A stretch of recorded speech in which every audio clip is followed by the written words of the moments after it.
tema do nosso trabalho é a relação de ajuda com indivíduos e famílias. Desde a sua origem, a característica fundamental da profissão de serviço social tem sido o lado interventivo em problemas de cariz social, porque estes são vivenciados especialmente por indivíduos e famílias, a população-alvo desta profissão, nomeadamente as mais carenciadas. Nos primórdios da profissão, os assistentes sociais denominavam as pessoas com quem trabalhavam de os casos ou de caso social, sendo que a origem desta palavra está no método da intervenção de serviço social de caso, e está também intimamente relacionada com uma pessoa com dificuldades sociais, o que atribuía às pessoas que recorriam aos serviços prestados pela profissão uma conotação negativa. Posteriormente, o denominado caso social passa para situação social, sendo mais uma vez modificada a terminologia e introduzida mais tarde por Mary Richmond a palavra cliente para se referir aos indivíduos que procuravam os apoios desta profissão. Contudo, nos últimos anos este termo foi destituído por palavras como utente e beneficiário.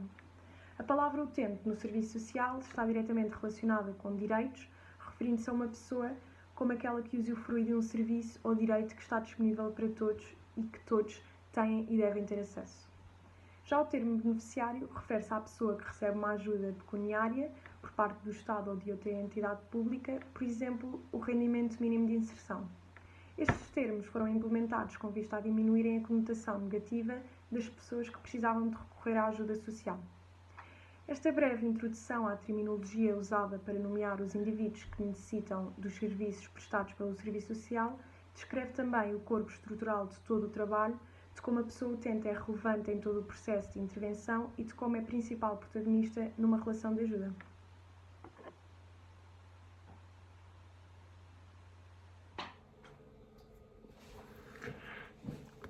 Então, é muito importante o primeiro contacto que existe entre o profissional e o indivíduo, pois a maneira como este se vai desenvolver vai condicionar de uma forma positiva ou negativa a intervenção. É essencial que o primeiro encontro seja marcado num curto espaço de tempo, pois, como refere Dewald, o tempo de espera e a forma como a primeira entrevista é marcada vai influenciar as expectativas na superação dos problemas por parte de quem está à procura. O profissional tem de conseguir compreender quais são as expectativas do indivíduo e explicar-lhe todo o processo da relação de ajuda, isto é, a frequência dos encontros, ou seja, a sua duração e os locais, as possibilidades de ajuda que existem, o papel que compete ao indivíduo e ao profissional e a importância de construir uma relação de confiança. No início e durante todo o processo de intervenção, é importante que o profissional acredite no potencial da pessoa para se desenvolver uma certa emancipação e devem ser delineados objetivos no trabalho, de maneira a que a pessoa ganhe uma certa autonomia e então fizeram-se várias etapas. Estas etapas são que deve ser dada uma abertura aos indivíduos para poderem refletir e explorar toda a sua realidade. É preciso uma confiança que é promovida pelo indivíduo no que diz respeito a si próprio, para assim ele ser capaz de ser autónomo nas suas próprias decisões. E o ser humano está em constante crescimento pessoal e social e por isso é suposto que este se adapte a todas as mudanças que possam acontecer na sua vida. O tempo que existe entre os atendimentos é muito importante, pois estes devem ser frequentes para que se consiga construir uma relação de proximidade e de confiança entre ambas as partes. Podem existir pessoas que apresentam uma certa resistência para não estarem presentes nos atendimentos, como também podem existir pessoas que querem atendimentos com muito mais regularidade. A intervenção social de ajuda à pessoa é realizada pelo assistente social através de duas dimensões, a dimensão individual e a dimensão comunitária, da e na sociedade. Então, o serviço social apoia-se em novas orientações, sendo estas três éticas: a ética da convicção, a ética da responsabilidade e a ética da discussão. Esta ética retrata ainda a relação e o modo como os assistentes sociais se devem dirigir aos utentes, como a capacidade de empatia que têm de ter um para com o outro, as atitudes e também a comunicação verbal e não verbal. A empatia é uma importante característica a ter-se em conta quando se observa e avalia uma relação de ajuda. Esta desenvolve um sentimento de pertença ao outro, estreitando desta forma laços relacionais. No que diz respeito às funções mentais, a empatia fornece ainda a compreensão dos estados gerais, mentais do indivíduo, ajudando então a prever as emoções e o comportamento dos outros, afetando desta forma a tomada de decisão em contextos interpessoais. Além disso, a empatia aumenta as emoções mais positivas na interação com outras pessoas, o bem-estar subjetivo geral. Vários estudos têm obtido evidências que suportam este modelo, sugerindo que sentir mais empatia ou uma relação empática com outra pessoa tendencialmente faz com que tenhamos mais à vontade e mais vontade para ajudar essa mesma pessoa.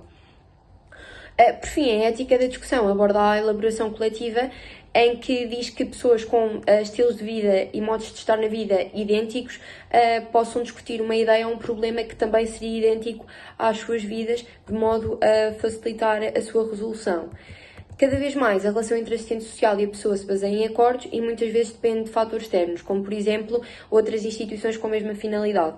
Ou seja, os assistentes sociais às vezes não têm ao seu dispor na instituição em que estão inseridos ou na parte profissional que integram todos os elementos essenciais para a intervenção, por isso procuram um apoio em fatores externos, sendo um exemplo destes outras instituições com a mesma finalidade que este integra. Na medida em que esta reflexão ética vai invadindo o serviço social, o exercício cotidiano da profissão mostra contradições e diferenças, sendo que, para além das pessoas ou famílias em situações de debilidades, como por exemplo deficiências, que sempre fora uma preocupação para o serviço social e não só, vão surgindo também um novo grupo de pessoas, à medida, desde alguns anos atrás até aos dias de hoje, que vêm à procura de ajuda social, mas para subsidiar as suas despesas, ou seja, são pessoas que estão em necessidades económicas, muitas vezes devido à falta de emprego, e por isso procuram a ajuda. Pode assumir-se que nos dias que correm esta é a maior causa ou a maior fonte de procura para que as pessoas estabelecem uma relação com a profissão de serviço social e com os assistentes sociais, sendo que, como já referi anteriormente, pode-se atribuir ao desemprego massivo. E há também que salientar que estas pessoas já tiveram, em maior parte dos casos, uma vida económica e social completamente estável, em que teriam já conseguido emprego por conta própria e não ter que recorrer a este tipo de serviços. Esta debilidade económica acaba por resultar de novas políticas sociais implementadas pelo Estado, de forma a que se possa combater esta contingência. Na maioria dos casos, as medidas de combate a este tipo de debilidades são medidas pecuniárias, como exemplo disso temos o rendimento mínimo de inserção. Estas mudanças refletiram-se igualmente no trabalho dos assistentes sociais, que tiveram que ser mais eficazes, rentáveis e transparentes, como diz a Cristina de Robertis no seu texto. E por isso começaram a ocupar dois tipos de intervenção na profissão de serviço social, sendo estas a gestão de dispositivos de ajuda e a urgência social. A gestão de dispositivos de ajuda ocupa-se de diferentes propostas de políticas sociais, como o rendimento mínimo de inserção, como já havíamos falado anteriormente, ou o Fundo Social para o Alojamento de Pessoas Desfavorecidas. Saliente-se que estas medidas requerem a obtenção de um requisito para que se comprove que as pessoas necessitem realmente destes, o que por vezes é bastante complicado e complexo, quer tanto para a pessoa como para o próprio assistente social. Já a urgência social baseia-se, por sua vez, ou destina-se, por sua vez, a pessoas mais marginalizadas, como por exemplo os mendigos, os sem-abrigo, e não só, em que basicamente o indivíduo ou o utente está exposto a uma situação de máxima urgência que não pode esperar para ser executada mais tarde ou para ser resolvida mais tarde. Estes serviços de urgência proporcionam uma ajuda para que a pessoa consiga sobreviver perante uma situação extrema, sendo que o foco desta intervenção reside em diminuir instantaneamente a situação de necessidade. Nos dias que correm, as situações de urgência são cada vez mais e a urgência social é cada vez mais um modelo de intervenção utilizado na profissão. É importante ainda salientar também a existência de aliança terapêutica entre o indivíduo, o utente, a pessoa utente e o assistente social. A aliança terapêutica é nada mais, nada menos que um processo dinâmico e complexo que integra também a intervenção do assistente social, como já havia referido, sendo bastante essencial para a relação de ajuda, pois, para além de estabelecer um enfoque no indivíduo e nas características da relação que se constrói, esta baseia-se na qualidade da relação que está a ser estabelecida. Ou seja, a construção de uma aliança terapêutica baseia-se na relação entre o assistente social e a pessoa e não tanto nas características da relação, mas sim na qualidade da relação. Sendo salientar que a aliança terapêutica não ocorre de todo de forma imediata, sendo sim um processo gradual que vai acontecendo à medida que a pessoa se vai reunindo com o assistente social e que o problema vai sendo tratado. De acordo com o autor Ribeiro, o profissional deve procurar envolver o sujeito como co-participante. Isto é, pode haver pessoas que, apesar de procurarem ajuda, não querem estar dispostas ou não estão dispostas a terem um papel ativo na sua própria mudança. Por isso, os profissionais têm de estabelecer também competências para que seja possível atingir-se a aliança terapêutica. Pode concluir-se assim que o serviço social como profissão onde a relação de ajuda está presente destina-se à intervenção com pessoas quer a nível individual, quer a nível coletivo, passando por diversos processos, tais como, por exemplo, a pessoa mudar a imagem que tem de si mesma, a pertença a grupo de pares, a elaboração de projetos comuns possíveis e que sejam do interesse da pessoa, o êxito que gradualmente se obtém. É importante dar-se a conhecer à pessoa quais é que são... qual é que é o êxito que a sua intervenção está a ter, quais é que são os progressos que estão a ser feitos e o reconhecimento da pessoa na sociedade e enquanto cidadã. Todo este processo pode ser denominado de empowerment da pessoa, pelo menos pelos anglo-saxónicos, sendo que em outros países o empowerment é determinado de outra forma.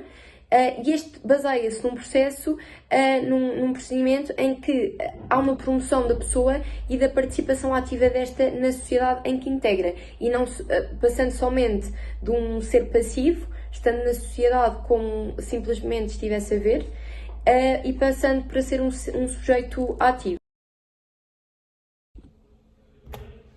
O conceito de relação de ajuda diz-nos que a relação de ajuda encaminha-nos para um desenvolvimento de uma relação que se centra no indivíduo, que o valorize e o ajude a desenvolver certas competências que o façam emancipar-se. É importante que o profissional reflita sobre o seu próprio papel, o papel do outro, a relação e o contexto de intervenção, pois é o início da relação que ajuda e que vai determinar o rumo da intervenção. A relação de ajuda é uma relação profissional na qual, como diz Rogers, pelo menos uma das partes procura promover na outra o crescimento, o desenvolvimento, a maturidade, um melhor funcionamento e uma melhor capacidade de enfrentar a vida. No processo de intervenção, o indivíduo vai tomando consciência de si próprio, da sua situação de vulnerabilidade, de todos os seus sentimentos e de todas as suas experiências. A relação que é estabelecida entre o indivíduo e o profissional tem de ser uma relação de empatia, com uma comunicação muito genuína, que vai dar origem à confiança entre os dois intervenientes, sem haver um julgamento e sem criar uma dependência. O serviço social é uma atividade profissional que se destina a intervir em situações de dificuldade na vida das pessoas, e esta intervenção necessita de um assistente social e do seu complexo e vasto conhecimento sobre a realidade.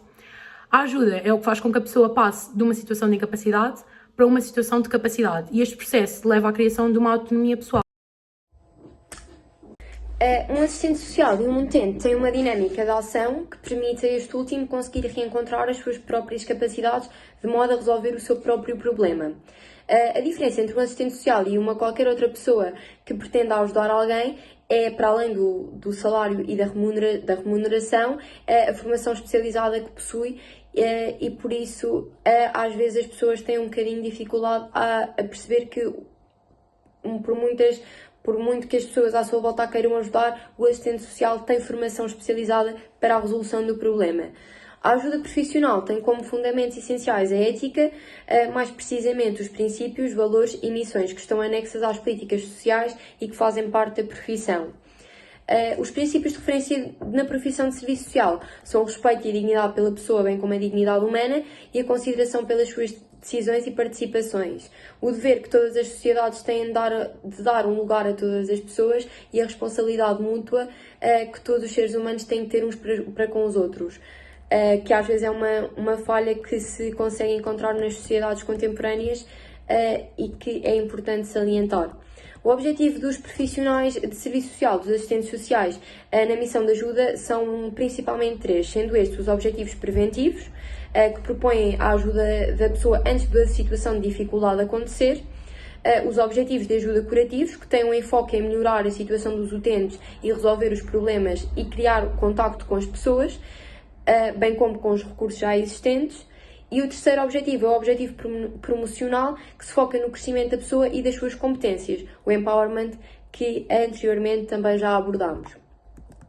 Os objetivos de ajuda permitem que os utentes encontrem o seu lugar na sociedade em função das suas capacidades e do seu potencial. O assistente social exerce então uma função de intermediário e produz o vínculo social entre a pessoa utente e os diversos sistemas que estão à sua volta. Para atingir esses objetivos, o profissional tem um meio, que é a relação de assistente social-utente, sendo esta relação de aconselhamento, de livre adesão e um meio de ajuda mais potente que a profissão possui. Esta relação faz parte da relação de ajuda, é a chamada relação de ajuda. Cria-se então uma relação, acaba então por se criar uma relação que se baseia no valor e na dignidade humana e da pessoa. O assistente social interessa-se pelos projetos, desejos e esforços que o utente pretende atingir, tem como fim atingir. É muito importante durante todo este processo saber-se o que é que o utente quer, o que é que o utente deseja, o que é que o utente pretende, o que é que o utente quer ser.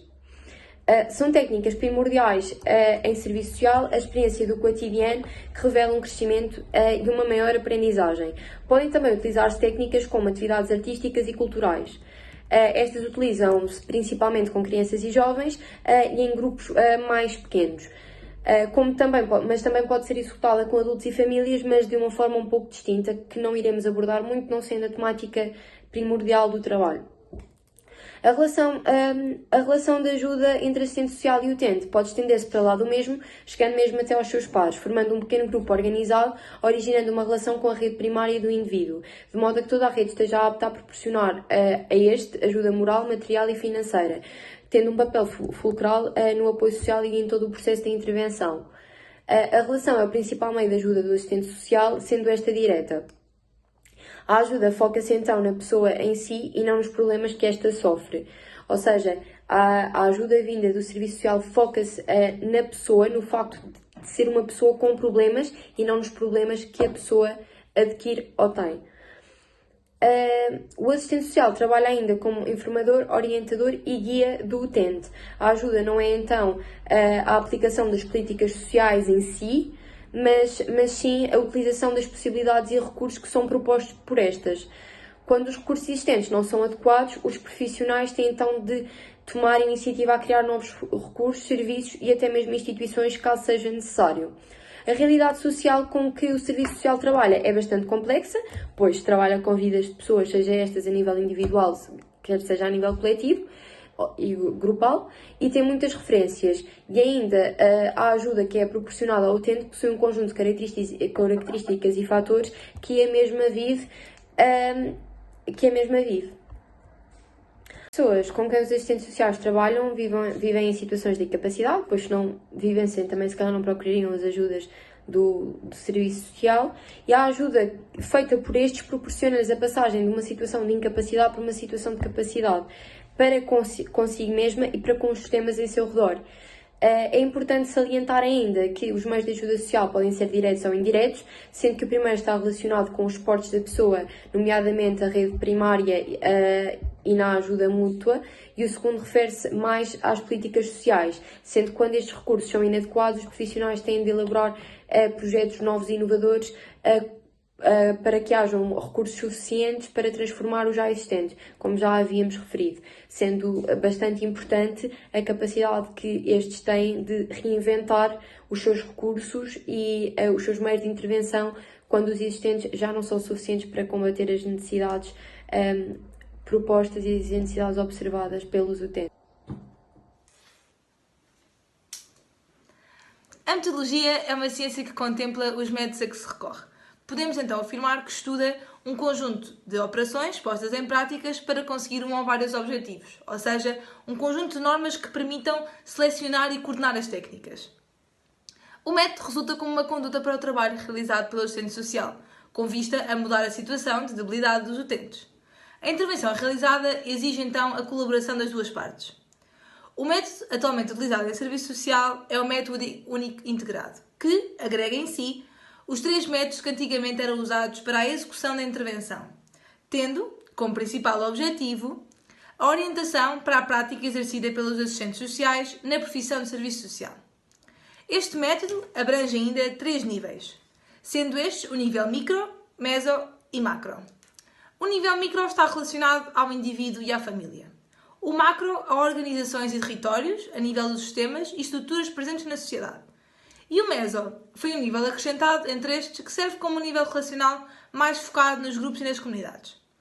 Este método contempla fases como a localização do problema, a análise da situação, a avaliação operacional, a elaboração de um projeto de intervenção, que tem a ver, claro, com a negociação entre o assistente social e o indivíduo, pôr em prática o projeto, avaliar os resultados obtidos e, por último, fazer uma conclusão da ação. É de salientar ainda que a intervenção pode ser direta ou indireta. Direta quando a pessoa utente está presente no processo e indireta quando esta está ausente e a intervenção é realizada sem a presença física da mesma. Existem, deste modo, 4 modelos principais de pensamento na intervenção do serviço social. O modelo psicodinâmico, o modelo sociocomportamental ou de socialização, o modelo sistémico e, por fim, o modelo antiopressivo. Vamos agora falar um pouco de cada um deles e destacar 5 partes em cada um. Estas 5 partes são as componentes teóricas, os princípios da ação, os objetivos ou metas de intervenção, os objetivos de intervenção e as funções atribuídas ao assistente social. Portanto, começando com o modelo psicodinâmico, podemos dizer que a análise de intervenção de forças conflituosas ou opostas dentro de uma pessoa permite-nos entender a motivação humana. Ou seja, o indivíduo possui todas as habilidades necessárias para realizar as mudanças necessárias ao seu bem-estar.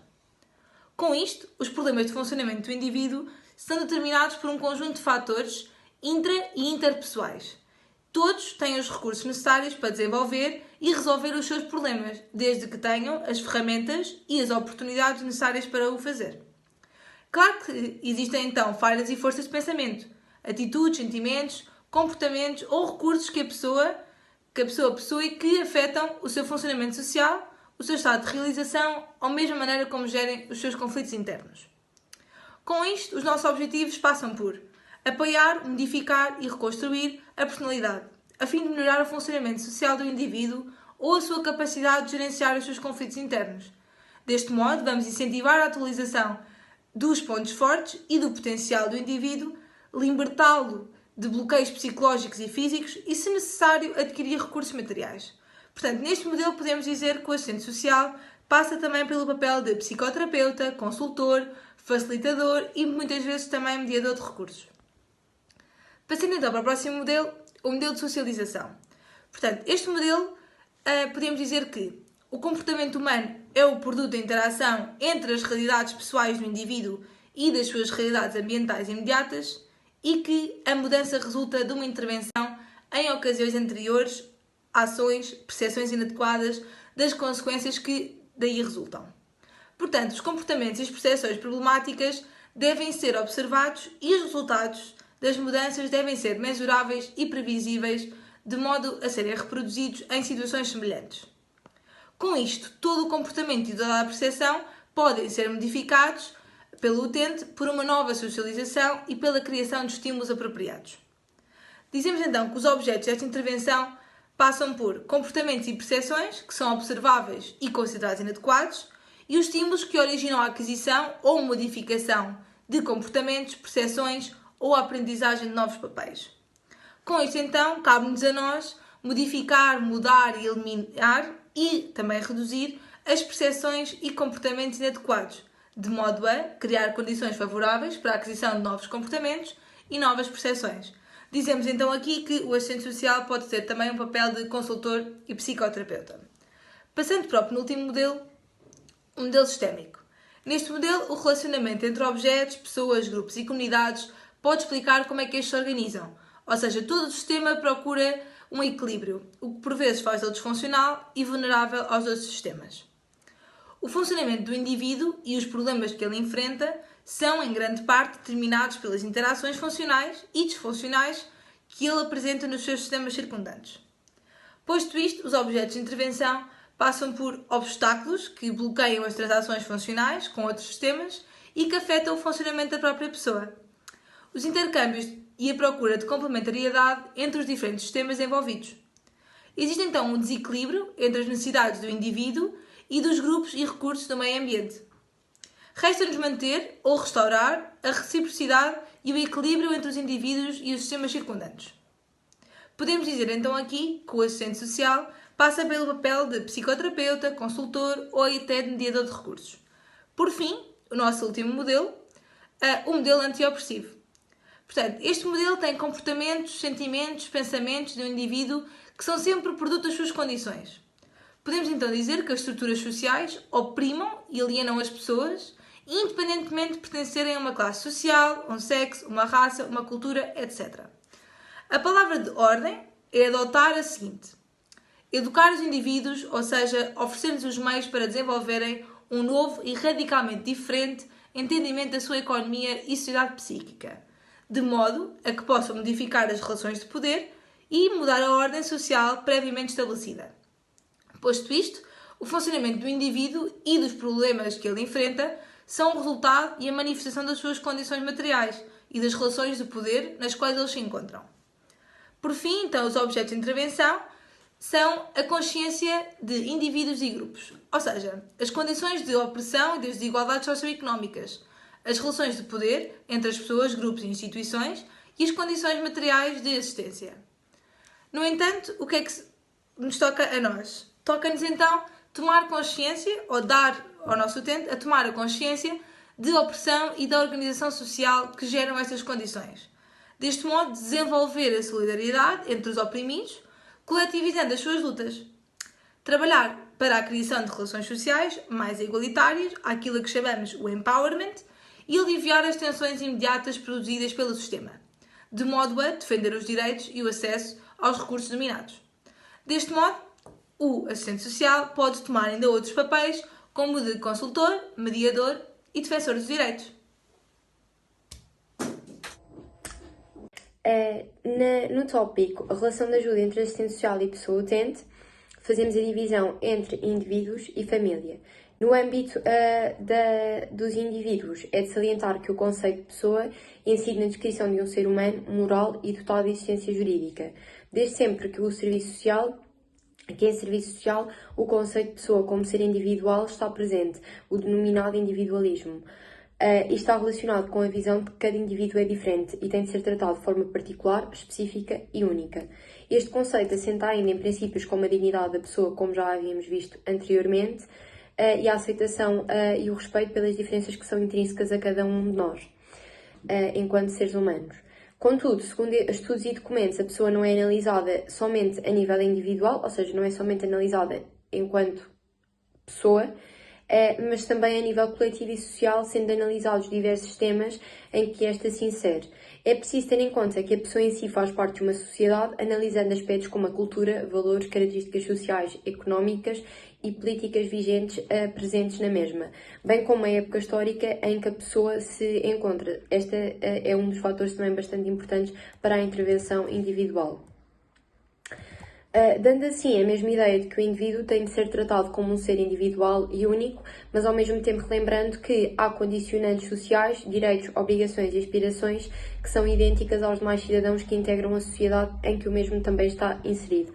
Ou seja, para se fazer uma intervenção com a pessoa, tem que se ter noção que esta está inserida numa sociedade com diversas esferas e em diversos sistemas. Sendo notória a defesa constante que o Serviço Social faz à pessoa e aos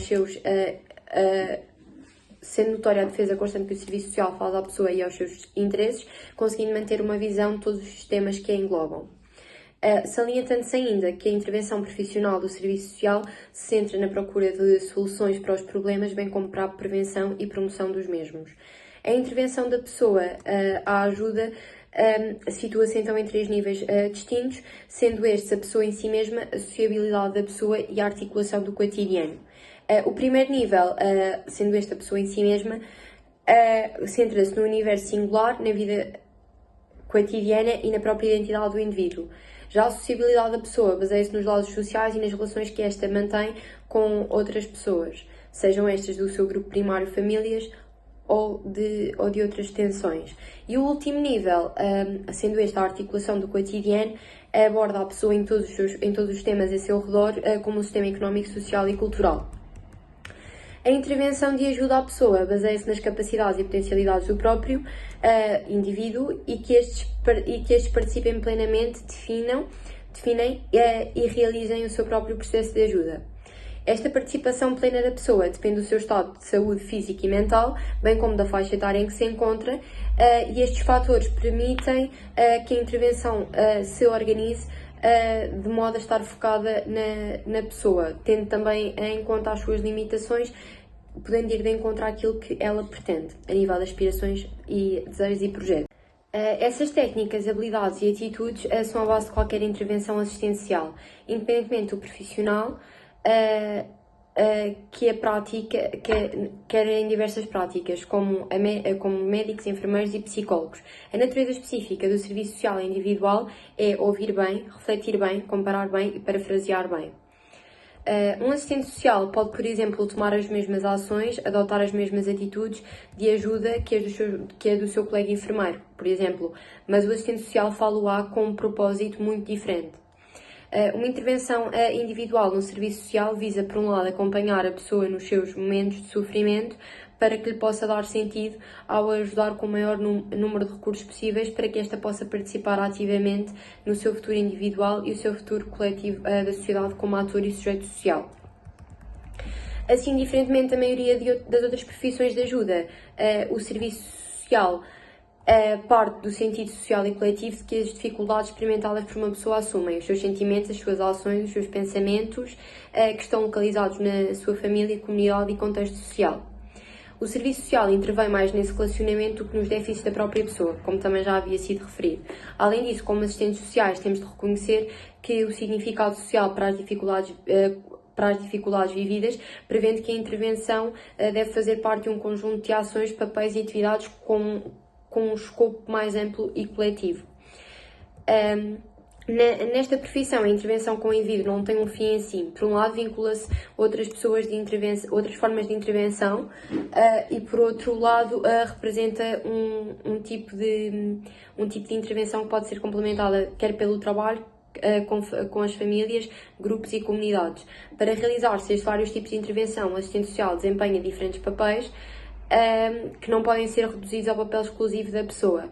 Para ilustrar como esses diferentes papéis e essas diversas atividades contemplam e formam em todo um coerente, iremos refletir as palavras e a tabela de Middleman e Goldberg, dois teóricos americanos da década de 70, que, na nossa opinião, são muito bem-sucedidos no ato de mostrar a complementaridade dos papéis e das atividades dos assistentes sociais. Para esses mesmos autores, exercer na área de serviço social significa realizar 4 tipos de atividades e assumir 4 tipos de papéis complementares, sendo estes trabalhar com o utente para o ajudar a obter recursos que este necessita para mudar a situação problemática em que se encontra, e aqui integram os chamados recursos duros, como o dinheiro, a comida, serviços médicos, casa e assistência infantil, entre outros. Ou ainda os recursos suaves, que são a atenção, o respeito, o reconhecimento social, o amor e por aí adiante. Trabalhar com indivíduos, grupos e comunidades que não sejam diretamente afetados pela situação do utente, mas que possam fornecer alguns recursos que o nosso utente atual necessita.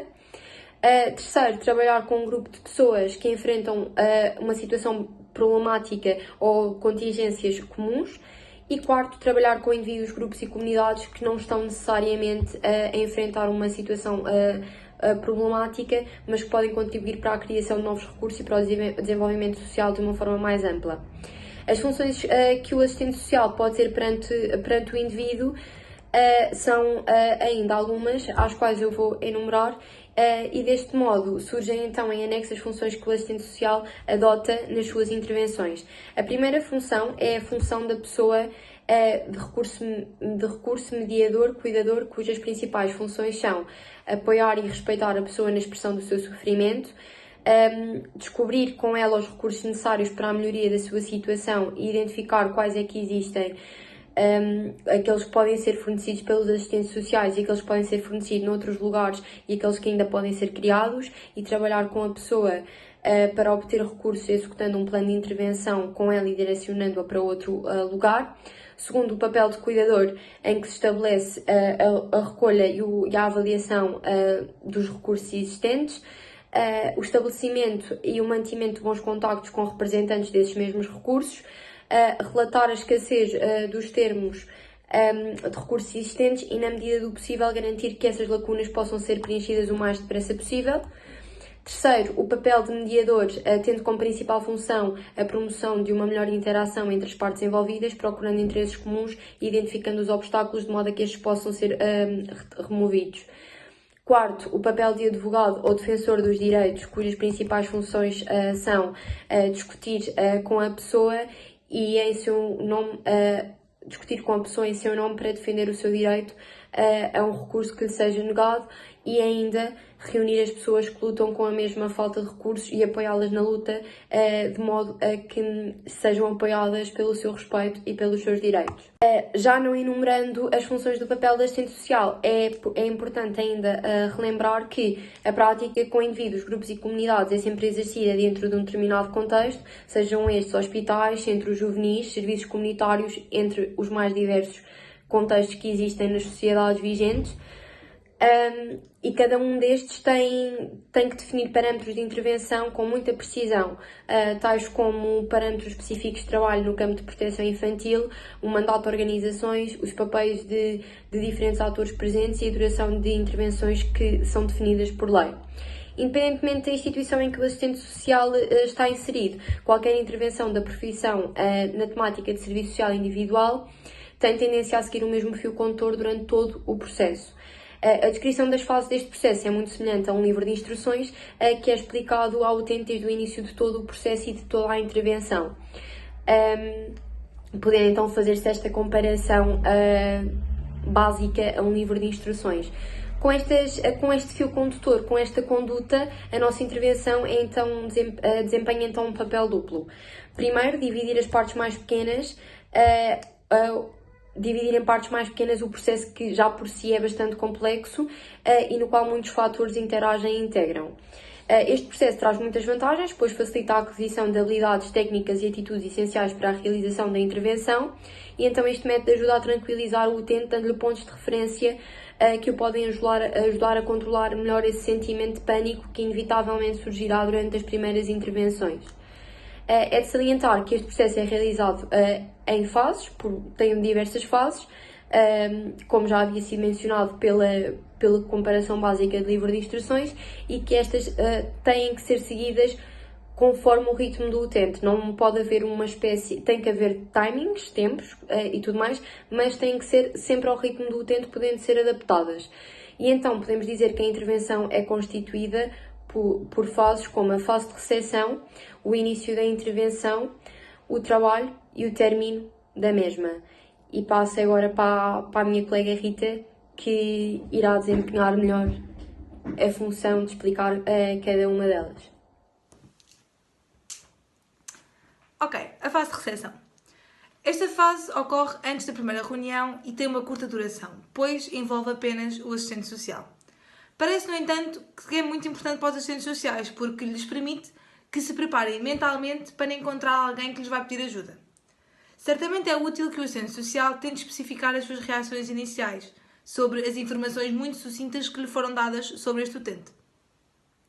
Isto permite que ele desenvolva melhor a sua compreensão empática da realidade do outro e evite algumas contratransferências positivas ou negativas que poderiam afetar o seu relacionamento sem o seu conhecimento. Portanto, nesta fase antecedente à reunião, é proposta uma seguinte abordagem. Portanto, que o assistente social selecione os dados do arquivo que pensa serem os mais relevantes para considerar no primeiro contacto com a pessoa. Depois que tente estabelecer um ou mais vínculos entre o perfil da pessoa encontrada e pessoas que este já possa ter conhecido numas outras circunstâncias semelhantes. Que tente também lembrar-se das características mais relevantes da pessoa. Portanto, e para isso ele vai usar a sua aprendizagem anterior e, por fim, que tente esclarecer os seus próprios valores, preconceitos e dificuldades diante das pessoas que enfrentam estas situações problemáticas que lhe são apresentadas.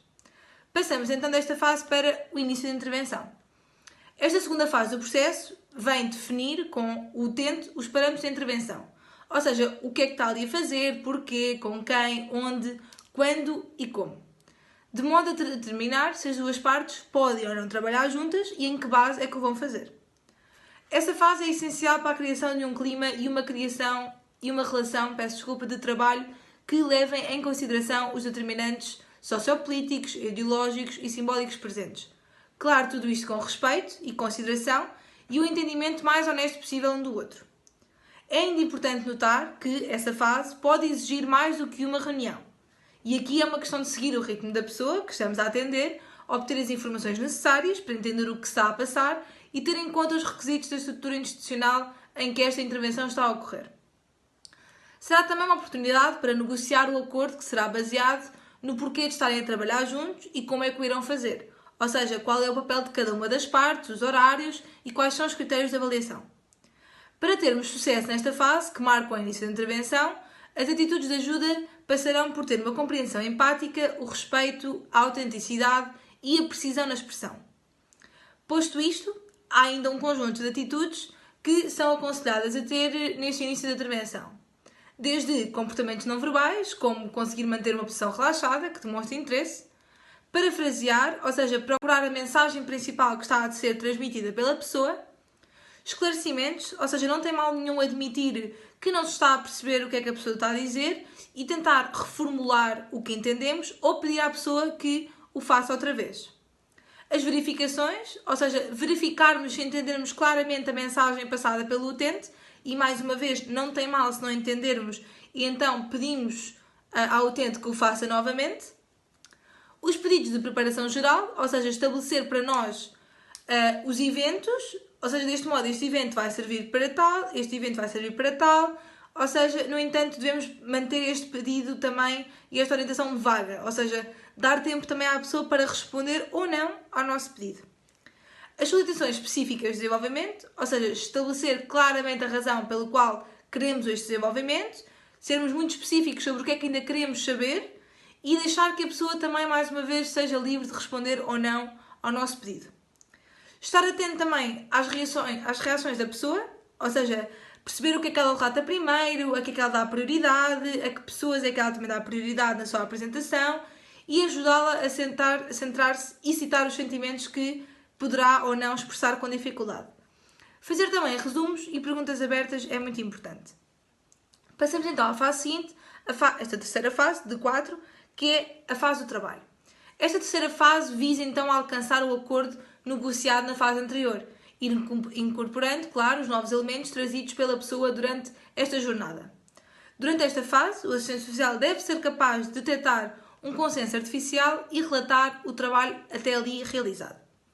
Deve também incentivar a pessoa a abordar assuntos que sejam mais difíceis e nomear os sentimentos que possam vir a atrapalhar o processo, renomeando então os comportamentos de maneira a não individualizar a situação-problema. Se for necessário, o assistente social pode encaminhar esta pessoa para outras organizações. E é nesta fase que o assistente social usará atitudes e técnicas específicas da sua profissão. As atitudes mais úteis, como já tínhamos mencionado, são então a compreensão empática, o respeito e a autenticidade. No entanto, certas atitudes só são relevantes se o objetivo for claro e o relacionamento entre ambas as partes estiver a correr bem e for minimamente estabelecido. Por fim, passamos então para a última parte, a fase do término. Esta fase, devido ao ritmo frenético de trabalho das pessoas, muitas vezes é saltada. E o que não faz sentido, pois não é positivo porque esta fase de término conclui um pouco todo o processo de intervenção e é onde também é avaliado o trabalho realizado, garantindo que estes efeitos sejam transferíveis para a vida cotidiana e liberando o trabalhador e o utente do relatório. Com isto, esses objetivos são concretizados pela procura de objetivos específicos, como atualizar os pensamentos, os sentimentos e os autos causados pela separação, explicar também os componentes de mudança obtida e desmistificar um pouco a aprendizagem realizada no âmbito da intervenção. Com isto, as habilidades e as atitudes de ajuda atraem as que já foram usadas nas fases anteriores.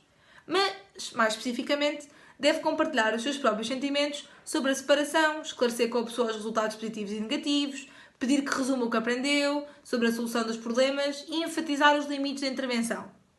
É possível, então, também que a pessoa se recuse a reconhecer o fim desta intervenção, apresentando por vezes atitudes regressivas ou depressivas.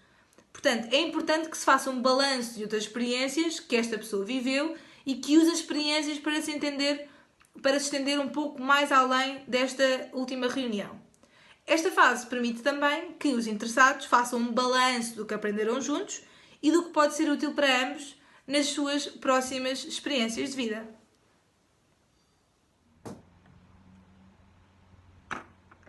Em relação à família, a família é um grupo primário cujos membros assumem obrigações uns com os outros, onde geralmente partilham a mesma residência, podendo ser composta por 2 ou mais membros.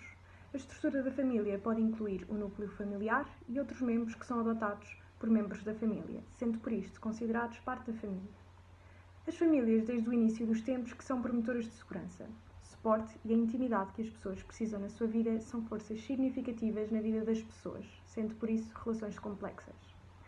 Apesar das pessoas terem os seus problemas individuais, existe a perspectiva da família em relação aos mesmos, ou seja, apesar do problema ser de um indivíduo, o mesmo afeta todo o núcleo familiar. Os assistentes sociais são chamados para trabalharem em conjunto com toda a família de modo a resolverem o problema. O objetivo da terapia familiar é de mudar a sua comunicação de forma a promover o relacionamento e o funcionamento da família. Muitos dos problemas que as famílias têm são originados devido a outros sistemas. Posto isto, os profissionais devem adotar uma abordagem que ajude os indivíduos e as famílias a resolverem os seus problemas. No trabalho com as famílias é seguido um modelo de intervenção generalista, ou seja, o profissional deve envolver a família, conduzir uma avaliação, desenvolver um plano, implementar esse plano, avaliar o progresso, fornecer o acompanhamento necessário e, por fim, encerrar o seu envolvimento com a família.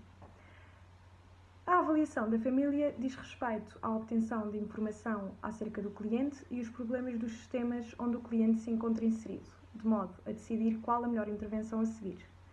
Existem várias variedades de dimensões em que os problemas da família podem ser avaliados, assim como a comunicação entre os mesmos, estrutura familiar, ajustamento do ciclo de vida e os impactos do ambiente social. A avaliação da comunicação na família é essencial para a preparação da intervenção. Para transmitir algum comunicado aos outros membros, são essenciais a existência de comunicação verbal e não verbal. Relativamente à comunicação não verbal, a mesma pode ser feita através de expressões faciais, contacto visual e pela postura. A estrutura familiar varia de família para família, algumas são relacionadas por laços de sangue, enquanto outras não. Estas devem existir para que haja bem-estar dos seus membros e da sociedade em que os mesmos são inseridos, sendo através das mesmas que as pessoas conhecem as necessidades básicas humanas. Existem, por isso, 4 dimensões de estrutura familiar. Em primeiro lugar, a família como um sistema. Pensar em famílias como um sistema ajuda no trabalho dos assistentes sociais para que consigam resolver os seus problemas. Como em todos os sistemas, existem relações entre várias partes e, por isto, um evento que afeta um membro irá afetar todos os outros membros que integram a família. Em segundo lugar, normas da família. São as regras específicas de uma família de acordo com o comportamento adequado no grupo familiar. As regras que são as mais importantes são aquelas que não são claras ou verbalizadas. As normas que se encontram a serem inefetivas devem, por isso, ser identificadas e mudadas. As normas benéficas e positivas devem ser mantidas e melhoradas. Para isto, os assistentes sociais devem identificar que normas são inefetivas e que necessitam de mudança. Em terceiro lugar, papéis na família. Em todas as famílias, cada pessoa possui um papel diferente na mesma. Por exemplo, os pais desempenham um papel de trabalhador, que sustenta e educa a família, enquanto as crianças desempenham um papel de estudantes e ajudantes nos deveres feitos em casa, em conjunto com os seus pais. Por vezes, existem alguns papéis estereotipados, atribuídos a alguns membros de acordo com os comportamentos que os mesmos têm. Cada família é única, pelo que não existe uma forma ideal acerca de que papéis são os melhores. Por último, o equilíbrio de poder dentro do sistema familiar. Normalmente, quem aparenta maior prestígio acaba por possuir mais poder, mais respeito, tendo melhor acesso ao controle dos recursos, neste caso, no sistema familiar. Um pai que tenha maior controle financeiro irá ter um maior controle na parte do pagamento de contas. No entanto, o outro pai irá ter um maior controle acerca das atividades realizadas no meio familiar. Situações em que os membros da família se ressentem do equilíbrio de poder podem estar prontas para uma intervenção planeada de mudança. Em relação aos conflitos e problemas familiares e as suas resoluções, a primeira categoria dos problemas familiares diz respeito aos problemas entre os casais. Desentendimentos, violência doméstica, problemas sexuais, conflitos devido aos problemas monetários e infidelidade são alguns dos problemas mais comuns. Os problemas na comunicação são usualmente as primeiras preocupações e, por isto, o profissional deve ajudar cada parceiro a comunicar mais efetivamente, dando sugestões de formas de utilizar as palavras para que a sua mensagem seja passada mais efetivamente, mostrando exatamente aquilo que pretende dizer. Cada um deve aprender a melhor forma de comunicar com o outro acerca das suas necessidades. O segundo maior tipo de problema existente nas famílias são as dificuldades na relação entre as crianças e os seus pais. Os profissionais podem ajudar, ensinando aos pais algumas técnicas de mudança de comportamento. No entanto, criar um castigo para o comportamento dos filhos acaba por ser mais fácil para os pais do que os ensinarem a mudar o seu comportamento, não cometendo os mesmos erros de anteriormente.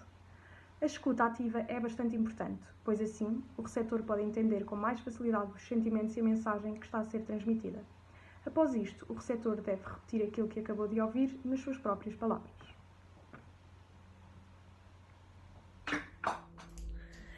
Como foi estudado anteriormente, quando um membro da família possui um problema, todos os outros membros possuem esse mesmo problema. O profissional é o responsável por ajudar a família a definir o problema como um grupo e não individualmente. Os problemas encontrados no seio familiar têm frequentemente causas externas, como por exemplo o desemprego e a pobreza. Para que haja uma resolução destes problemas é necessário a existência de um profissional competente. Trabalhar com famílias é um processo complexo, é frustrante, mas acaba por ser bastante fascinante. Trabalhar com famílias baseia-se na compreensão das habilidades de construir relacionamentos e estas são feitas de indivíduos que comunicam uns com os outros, pelo que o trabalho com as mesmas se baseia na comunicação.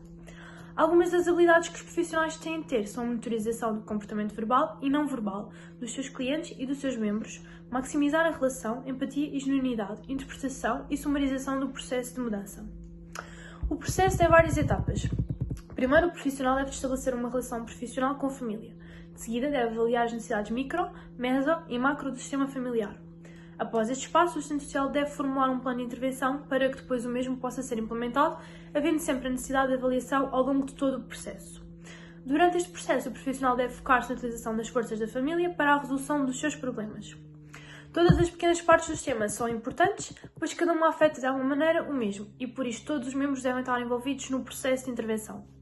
Existem vantagens de ver a família junta, tais como a possibilidade de ver a família em interação, conseguindo perceber as suas dinâmicas, a possibilidade de perceber a perspectiva do problema de cada membro e a observação da comunicação entre os mesmos.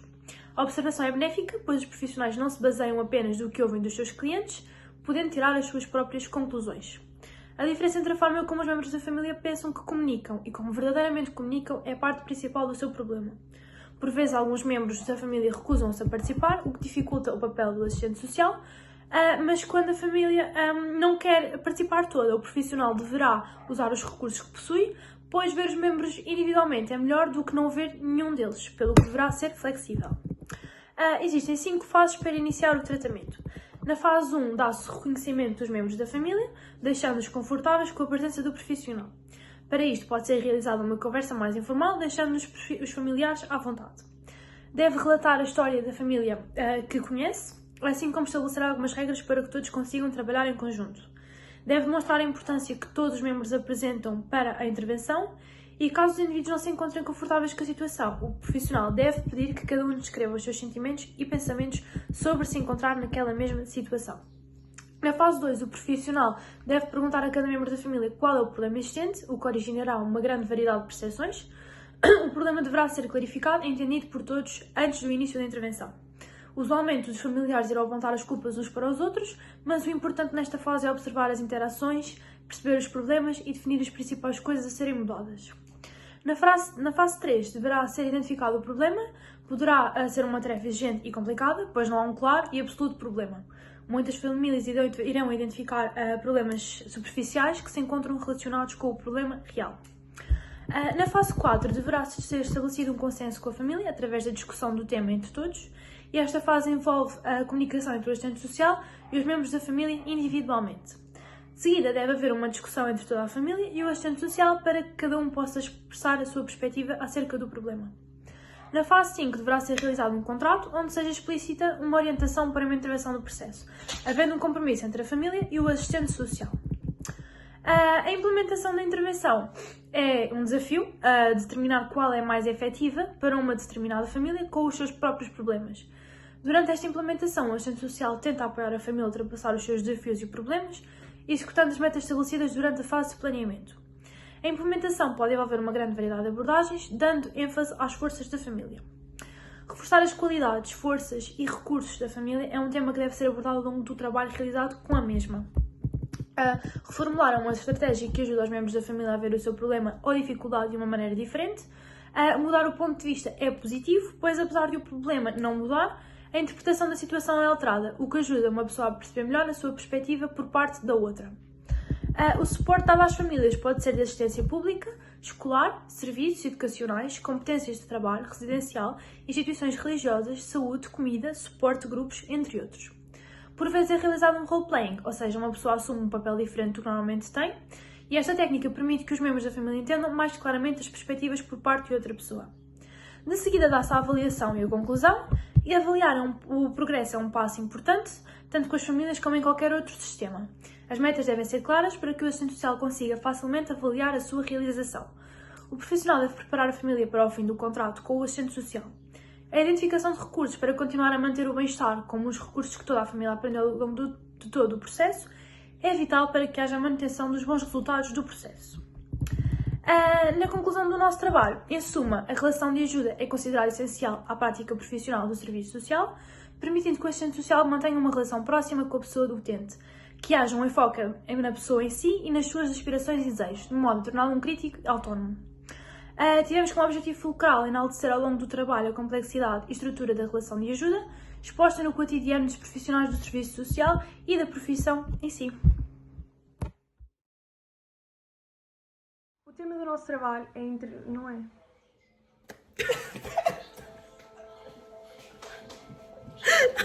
Em que as pessoas com uma vida minimamente igual possam... Isto está muito a mal. Está muito a mal.